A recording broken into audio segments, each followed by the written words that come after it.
My name is Alyssa Grant, and this is the story I never thought I'd be the one to tell.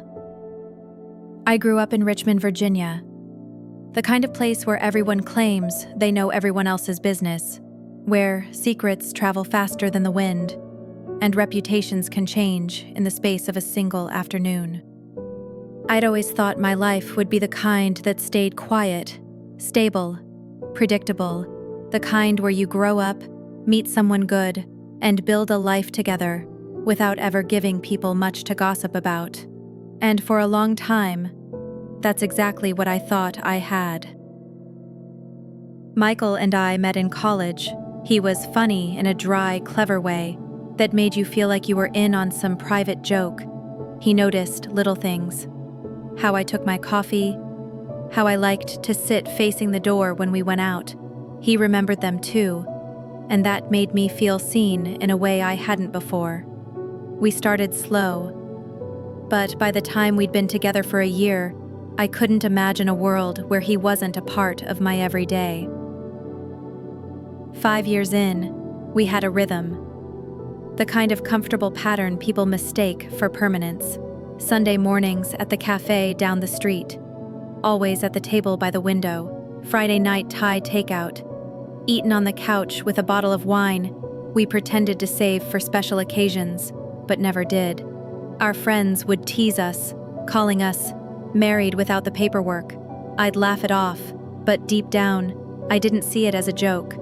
I believed in us. I believed we were unshakable. That's why, when Michael started a new job, I didn't think twice about it. He'd been restless in his old position, and this was a big step up, a chance to prove himself. I was proud of him. I wanted him to succeed, and I wanted to be the person he came home to when the days got long. That's where Emily came in. She was new in town, fresh out of grad school, and from what little Michael told me, she was quiet, hardworking, maybe a little shy. He mentioned she'd just moved from out of state and didn't know anyone here. I remember thinking how nice it was for him to have someone at work to talk to, someone who made the long days a little easier. I didn't feel threatened. I didn't feel suspicious. Why would I? But it's strange, looking back, how the smallest changes can feel meaningless at first, and then, in hindsight, they're the flashing signs you somehow ignored.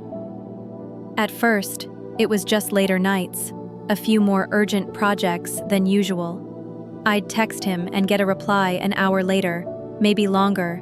He'd say he was tied up in meetings. I believed him. We've all been there, right? Long hours, busy seasons, people counting on you to deliver. But then, his phone started living face down on the counter.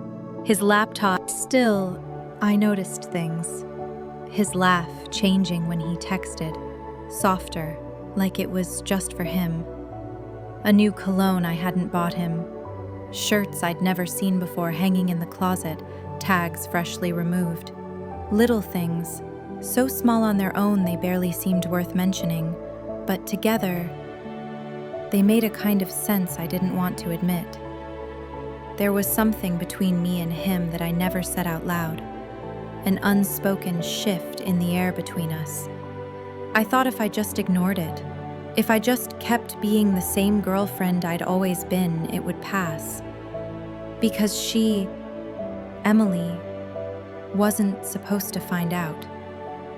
That was the truth I clung to. That whatever was happening, whatever it was between Michael and me, it wasn't about her. She was on the outside. She didn't matter. But I was wrong. By the time I understood where this was headed, the damage was already done. And it wasn't just my relationship that would change. It was my entire sense of who I was and what I thought love could survive.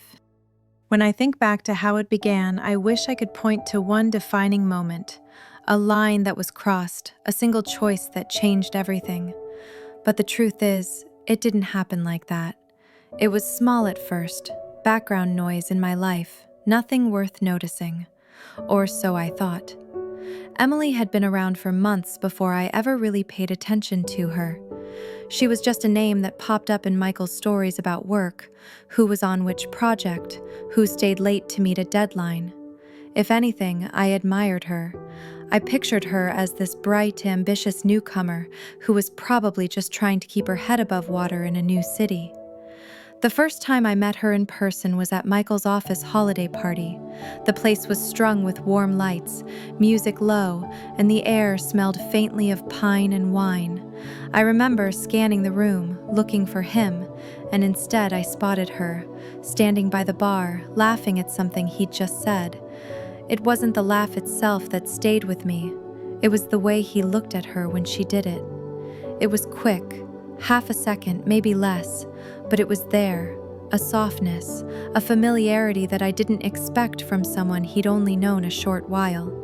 He introduced us, and she smiled politely, said she'd heard a lot about me, and in that moment there was nothing to be suspicious of, no warning sirens, just a normal, friendly exchange. Still, later that night I found myself replaying that half second in my head. From then on, I started noticing little things I'd missed before, the way their inside jokes crept into his stories about work, the way he'd check his phone in the middle of dinner, read something and smile, not the big, open smile he gave me, but a smaller one, almost private.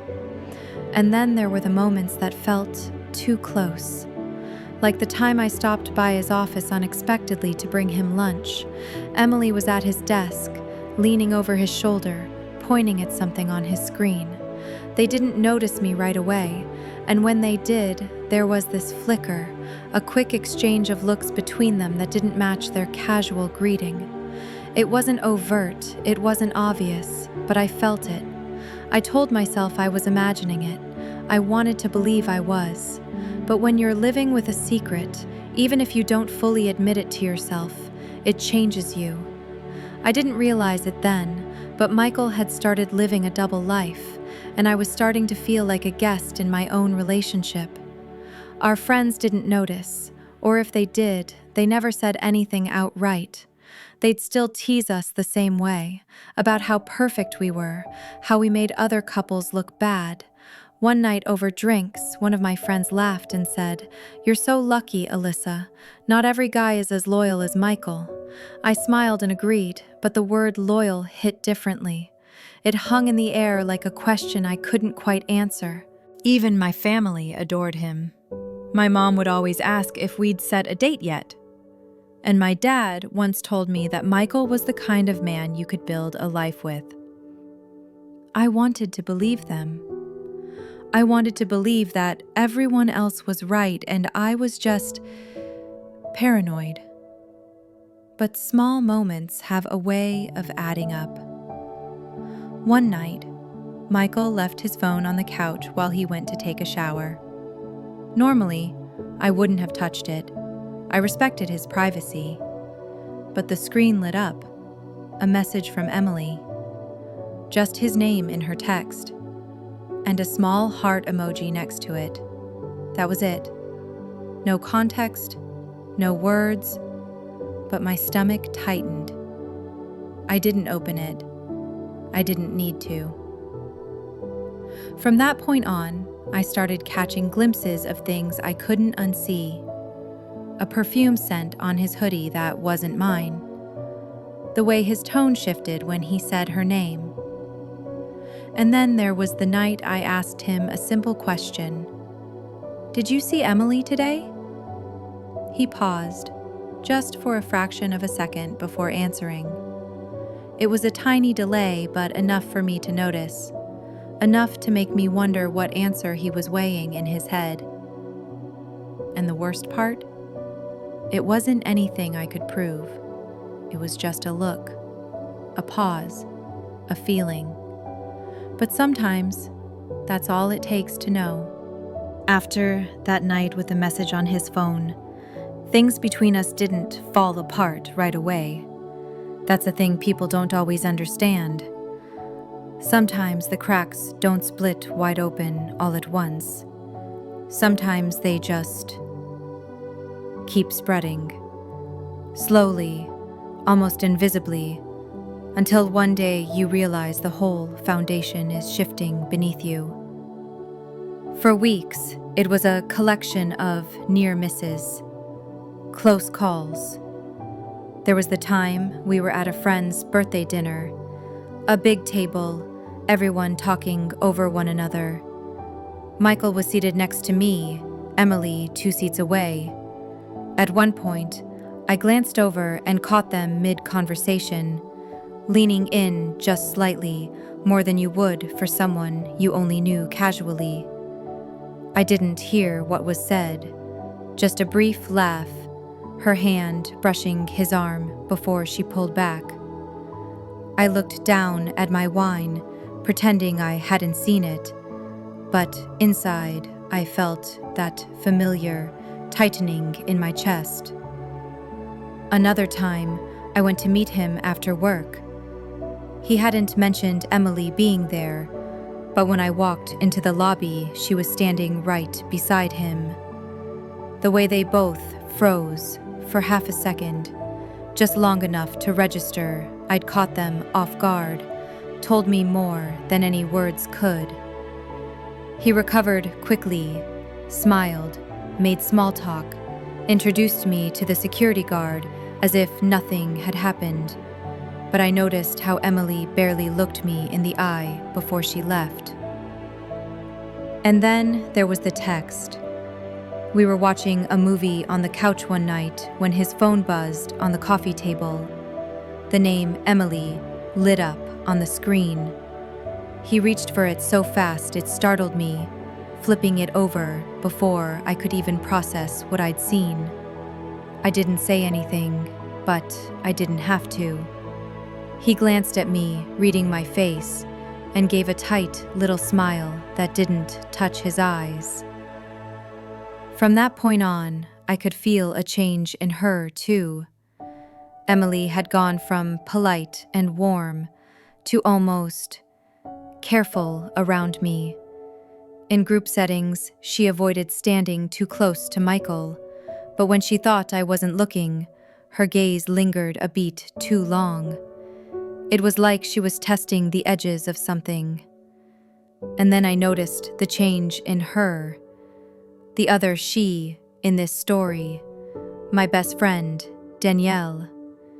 She'd never been one to hold her tongue, and one night, over coffee, she leaned in and said, "Look, I don't want to make you paranoid, but I think you should be paying attention." She wouldn't elaborate, just said she'd noticed vibes that didn't sit right with her. That was enough to make my stomach twist. She smiled and asked, "So, you two have been together a long time, huh?" The question was harmless on the surface, but her eyes stayed locked on mine, waiting, like she was measuring my reaction. I laughed lightly, said, "Yeah, 5 years." But there was an edge in my voice I couldn't hide. Later that night, Michael asked me a question that felt almost rehearsed. "Do you ever worry we spend too much time apart?" It was casual enough, but there was something in the way he asked it, like he was fishing, seeing if I'd noticed something I wasn't supposed to. I deflected, joked about how he'd probably get sick of me if we were together all the time. But the look in his eyes, it told me he didn't believe me. By then, I could feel the walls starting to close in. Every conversation felt like it had a hidden meaning. Every glance felt like it was part of some unspoken game. And the truth was, I didn't know how much longer I could keep pretending I didn't see what was right in front of me. It happened on a Thursday night. Not a dramatic Friday night blow-up, not a weekend argument the friends would later piece together. Just an ordinary Thursday, the kind where you come home from work expecting dinner, maybe a little TV, then bed. Michael had said he'd be late again. I'd started to expect that. I made myself pasta, poured a glass of wine, tried to distract my thoughts with a book, but my eyes kept drifting to the clock. By 9:30, I heard his car in the driveway. He walked in, kissed me on the cheek, and went straight to the bedroom to change. His phone, as usual, stayed in his pocket. When he went to shower, he left it on the nightstand. That was unusual, almost careless. Maybe it was instinct, maybe it was weeks of questions finally boiling over, but I picked it up. The screen was unlocked, no passcode barrier between me and the truth. I didn't have to search far. The messages were right there, in a thread pinned to the top. Her name, Emily. The first thing I saw wasn't even words, it was a photo, taken earlier that evening. Michael, smiling in a way I hadn't seen in months, a drink in his hand, and her leaning into him, her cheek against his shoulder. Underneath it, her message, "Wish I was still there." I don't know how long I stood there staring at it. My hands felt numb, but my chest was tight, like my ribs were being pulled inward. I kept scrolling, each message another tiny cut, jokes they'd shared, complaints about me, small petty things, and then the one that knocked the air out of me. She has no idea. I put the phone down before I dropped it. My hands were shaking. When he came out of the bathroom, towel slung around his waist, I was still standing there, my arms crossed so tightly it hurt. I didn't say anything right away. I just looked at him. He froze. Something in my face must have told him exactly what I'd seen. "What's wrong?" he asked. But his voice wasn't casual. It was measured, cautious, like he already knew the answer. "How long?" I heard myself say. My voice didn't even sound like mine. "How long has this been going on?" He opened his mouth, closed it again. "It's not what you think." That line, "It's not what you think," made something in me snap. I laughed, but it was short, sharp, ugly. "Not what I think? I've read your messages, Michael. I've seen the pictures. I think I know exactly what it is." The silence after that felt heavy, like the air in the room had thickened, and then it broke, both of us talking over each other, voices rising, him swearing it was harmless, me asking how harmless looks like, leaning in, laughing, hiding it from me for months. At some point I realized I was crying, but I couldn't stop. It wasn't just anger, it was grief. Grief for the person I thought he was, for the relationship I thought we had. Wasn't supposed to, what, happen? Hurt me? Make me feel like I've been living with a stranger? My voice was raw now. You don't accidentally let someone into your life like that. You don't accidentally lie to the person who trusts you. And that's when I said it. The only sentence I could manage through the tears. The one that seemed to hit him harder than anything else. I trusted you. He tried to speak, but I turned away. My hands were still trembling, my heart still pounding. I didn't want to hear another word. Because in that moment, I realized the worst part wasn't that he'd been unfaithful. The worst part was that I'd been faithful to a version of him that didn't exist anymore. I wish I could tell you there was some calm, civilized ending to all of it, that we sat down, talked it through, and went our separate ways with dignity, but that's not how endings like this work. The fight didn't end with an apology or an explanation. It ended with me walking into the bedroom, grabbing the first bag I could find and starting to throw things into it. Clothes, my charger, my keys. My hands moved fast, but my mind was in slow motion. Michael kept following me from room to room, saying my name like if he said it enough times, I'd stop. His voice cracked, but it didn't matter. I'd already crossed that point when no words could pull me back. The last thing I remember him saying before I walked out the door was, "We can fix this." And maybe in another life, maybe if I'd known less or loved him less, I would have believed him. But I didn't. I couldn't. The door shut behind me harder than I meant it to. That sound still echoes in my head. Not just the sound of wood hitting the frame, but the sound of a chapter slamming shut. I drove to Danielle's place. She didn't ask questions right away, just opened the door, saw my face, and pulled me in. I stayed on her couch that night, fully dressed, staring at the ceiling. My phone buzzed over and over, his name lighting up the screen. I turned it face down, then eventually blocked the number. Silence. In that silence, reality set in. 5 years together, gone, just like that. And it wasn't even the act itself that destroyed us. It was everything that came before it. The secrets, the deflections, the moments I doubted myself but stayed quiet. People think secrets are like locked boxes, contained, hidden, safe. But the truth is, they're alive. They grow in the dark, feeding on the lies you tell to keep them, until one day they're too big to hide anymore. And when they come out, they don't just take down the person keeping them, they take down everyone standing too close. I used to believe that love could survive almost anything. Now I know. It can't survive in a place where truth doesn't live. So if you've ever kept a secret, ask yourself, would you survive if they found out? Because I didn't, and neither did we. You've been watching Unfaithful Chronicles. Subscribe because every story has a truth, and some truths can't stay buried forever.